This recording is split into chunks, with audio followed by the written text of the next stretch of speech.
ڕێکخراوی چاودێری مافەکانی مرۆڤ ناسراوە بە هیومان ڕایتس هۆچ گەماڕۆی توندی حکومەتی هەرێمی بۆ سەرکەمپی مەخمور پشتڕاست کردەوە و لە راپۆرتێکدا دەڵێت هێزە ئەمنیەکانی حکومەتی هەرێمی کوردستان لە ناوەڕاستی مانگی تەمووزی ئەم ساڵەوە بە شێوەیەکی هەڕەمەکیانە گەماڕۆیان خستووەتە سەر جموجوڵ و هاتوچۆی ئاوارەکانی کەمپی مەخمور ئەمە ژوای کردووە دانیشتوانی کەمپەکە دەستیان بە کارەکانیان و نەخۆشخانە و چارەسەری تەندروستی نەگات. هیومان ڕایتس هۆچ لە راپۆرتێکی تایبەتدا سەبارەت بە گەماڕۆی سەرکەمپی مەخمور ئاماژەی بۆ کردووە. گەمارۆکە لە پاش ئەوە هاتووە کە دیبلۆماتکارێکی تورکی لە 7 تەمووز لە شاری هەولێر کوژراوە و پاساوی ئەوەشی بۆ هێنراوەتەوە کە دانیشتوانەکەی پشتگیری پەکەکە دەکەن. بەپێی راپۆرتەکەی هیومان ڕایتس هۆچ 5 دانیشتووی کەمپەکە با ڕێکخراوەکەیان ڕاگەیاندووە لەگەڵ ئەوەی مۆڵەتی جێهێشتنی کەمپەکەیان هەبووە، بەڵام لە خاڵی پشکنینی یەکەمی سەر ڕێگەی هەولێر و شارەکانی تری کوردستان هێزە ئەمنیەکان ڕێگریان لێکردوون. دانیشتوانی کەمپەکە جەختیان لەوە کردوێتەوە کە تەنها قوتابیەکان و چەند کەسێکی کەم ڕەوانی نەخۆشخانە کراون.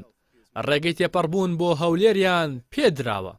هەروەها لە راپۆرتەکەی هیومان ڕایتس هۆچدا چیرۆکی ئەو ژنە دووگیانانە باس کراوە کە بەهۆی ڕێگری بازگەکانەوە لە گواستنەوەیان بۆ نەخۆشخانەکانی هەولێر منداڵەکانیان لەبار چووە کە دوو منداڵ بۆ شێوەیە گیانیان لەدەست داوە.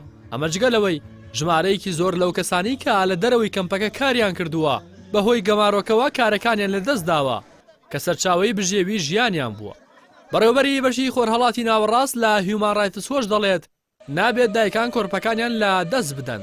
اینجا حکومەتی هەرێم تێبگات لەوەی کە ئەو گەماڕۆی سەپاندوێتی بەسەر کەمپەکەدا زیاد لە حەدا. هەروەها ڕایگەیاندووە کە جێی شۆک و سەرسوڕمانە تا ئێستا بەرپرسانی حکومەتی هەرێمی کوردستان کۆتاییان بە سنووردارکردنی مافیا تووشوی ئاوارەکانی کەمپی مەخمور نەهێناوە. وەکو هەمیشە ڕێخەری ڕاستپاردانێ و دەوڵەتەکان لە حکومەتی هەرێم هەرزوو وەڵامی راپۆرتەکەی هیومان ڕایتس هۆچی دایەوە و تۆمەتەکانی ڕەت کردەوە. دیندار زێباری ڕایگەیاند ڕێگری لە هاتوچۆی پەنابەرانی کەمپی مەخمور نەکراوە و ئەو قوتابیانی کە لە زانکۆ و پێمانگەکانی هەرێم دەخوێنن بە شێوەیەکی یاسایی هاتوچۆی خۆیان دەکەن. هەروەها کەسانی نەخۆش کە پێویستیان بە سەردانی نەخۆشخانی شارەکان هەبێت بە هیچ شێوەیەک ڕێگریان لێ نەکراوە.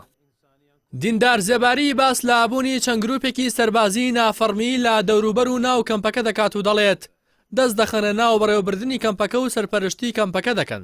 جەختیش لەوە دەکاتەوە کە حکومەتی هەرێم بە هیچ شێوەیەک بەشێک نییە لە بەڕێوەبردننی کەمپەکە و هیچ هێزێکی ئەمنیش لەلایەن حکومەتی هەرێمەوە بوونی نییە لەو ناوچەدا. پێشتریش فرسە سۆفی پارێزگاری هەولێر لە وەڵامی پرسیارێکی پەیامدا ڕەتی کردەوە گەمارۆ خراپێتە سەر کەمپەکە.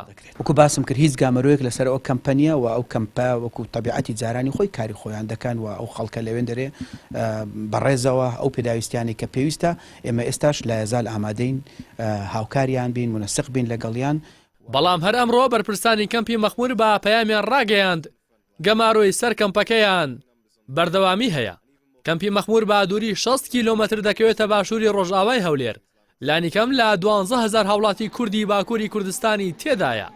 لە ساڵی 2011 بەرپرسانی حکومەتی عێراقی و ڕێکخراوی پەنابەرانی نێتەوە یەکگرتووەکان بە فەرمی کەمپەکەیان وەک کەمپی پەنابەران تۆمار کردووە و مافی پەنابەرێتیان بە دانیشتوانەکەی داوە.